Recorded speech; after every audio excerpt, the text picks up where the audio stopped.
Apenas Deus escolhe quem serão seus mensageiros, e essa é uma questão para a gente pensar. Fazia aproximadamente 100 anos que o reino do norte havia sido derrotado e levado cativo pela Síria. Agora, Deus precisava dar uma mensagem de advertência para o povo do sul. E Deus escolheu um jovem para fazer isso. Quem? Eu? É o tema da primeira lição dessa nova temporada. Então fica com a gente, porque as histórias desse trimestre estão incríveis.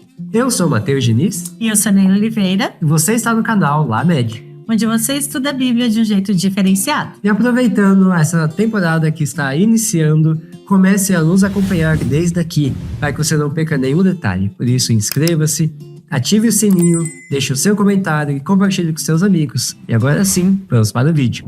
No primeiro capítulo do livro de Jeremias, a gente já tem uma ideia, tem bastante informação aqui a respeito da pessoa que Deus escolheu para ser profeta e dar as advertências ao reino de Judá. Veja só quais são elas. Jeremias era filho de Ilquias, um dos sacerdotes da cidade de Anatote, na terra de Benjamim. Ele recebeu a mensagem de Deus no 13º ano do reinado de Josias. Jeremias conviveu com 5 reis de Judá: Josias, Joacás, Joaquim, Jeconias e Zedequias. Deus revelou que escolheu Jeremias para ser profeta antes mesmo dele nascer. Jeremias deu a desculpa de que era jovem demais para a missão.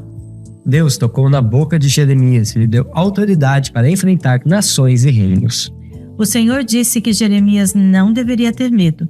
Ele teria grandes desafios e muitas pessoas importantes lutariam contra ele, mas Deus o protegeria. No livro Os Ungidos, lemos o seguinte a respeito da escolha do Senhor. Deus viu no jovem Jeremias alguém que seria fiel ao seu dever, que defenderia o que é certo, mesmo quando a maioria estivesse contra ele.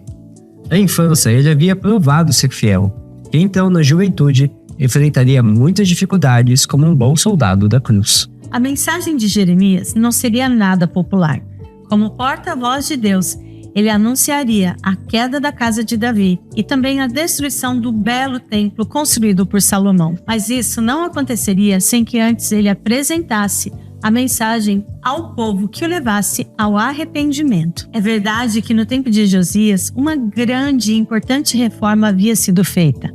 Os altares idólatras tinham sido derrubados e o povo havia assumido um compromisso de ser fiel a Deus. Mas espinhos sufocaram as sementes da verdade que tinham germinado, prometendo uma grande colheita. Lembra do livro da aliança que foi lido lá no tempo de Josias? Ele basicamente era o livro de Deuteronômio. Foi justamente isso que Jeremias fez. Chamou a atenção do povo para os conselhos contidos nesse livro. Ele relembrou as bênçãos que viriam por meio da obediência. E ele também falou do sábado. Enfim, Jeremias fez o máximo para resgatar o povo rebelde. Mas, infelizmente, a maior parte do povo não deu ouvidos às mensagens de Jeremias.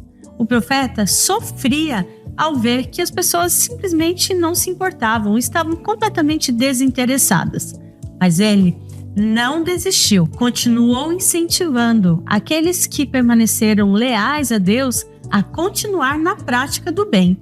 E aos pecadores, ele continuou apelando para que eles abandonassem o pecado. E veja que interessante esse detalhe aqui. O Senhor ordenou que Jeremias ficasse no pátio do templo e falasse a todos que ali entrassem ou saíssem. Ele não tinha permissão para amenizar uma só palavra. O profeta obedeceu. Ele ergueu a voz em advertência e apelos.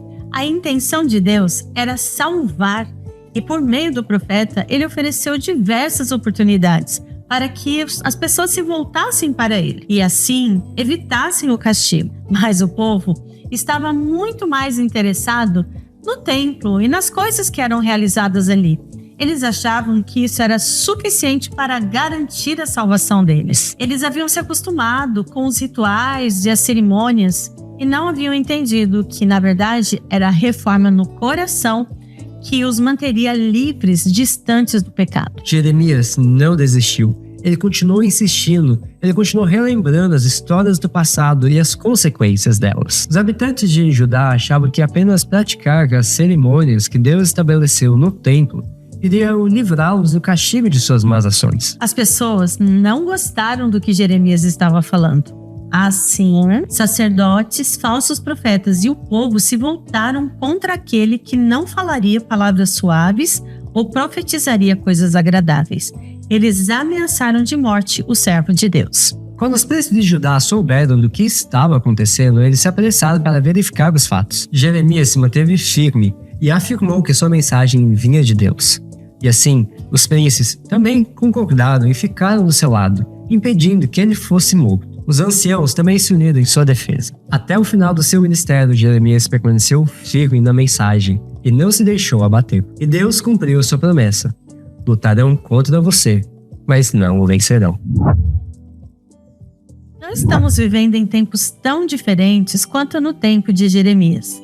Hoje, as pessoas continuam voltadas para si mesmas, fazendo aquilo que lhes agrada e fazendo as coisas para Deus num modo automático, achando que isso vai ser suficiente para salvá-las. Precisamos estar atentos para que uma reforma aconteça também em nossa vida e em nosso coração. Que importante lição para as pessoas em posição de responsabilidade na igreja. Que advertência para lidar fielmente com os erros que trazem desonra à causa da verdade. Que ninguém acuse os servos de Deus por serem zelosos demais em procurar purificar o ambiente das obras más. A destruição de Jerusalém nos dias de Jeremias é uma solene advertência de que não podemos menosprezar os conselhos dados pelos instrumentos escolhidos por Deus sem esperar sofrer as consequências dessa decisão.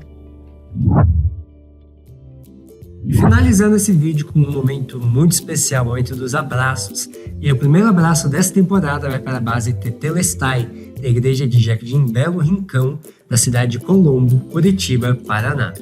Também para a base Mangueiras, da cidade de Tatuí, São Paulo, que é a nossa igreja, né, Matheus? Onde Exato. A gente frequenta.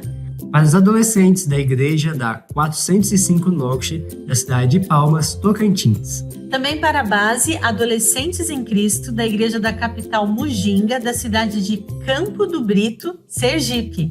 Para os adolescentes da igreja do Inocope, da cidade de Tatuí, São Paulo. Para a base Honrados no Nome do Senhor, da igreja central da cidade de Guarantã, do Norte, Mato Grosso. Para a base Ágape, da cidade de Ituporanga, Santa Catarina. Base Herdeiros do Rei, da cidade de Pouso Redondo, Santa Catarina. Para os professores da base Maanaim, da cidade de Corupá, Santa Catarina. Para a base Geração Escolhida, da cidade de Ilhéus, Bahia. Para a base Brasa Viva P2 Team, da igreja de Pavuna 2, da cidade do Rio de Janeiro, Rio de Janeiro. Base Soldados de Cristo, da igreja de São Miguel, da cidade de Caldeirão Grande, Bahia. Para a base Maranata, da igreja de Cia 2, da cidade de Simões Filho, Bahia. E para Vitória Cristine, professora da base Ágape, da cidade de Nova Ipixuna, Pará. E é isso aí, que bom que você ficou com a gente até o final.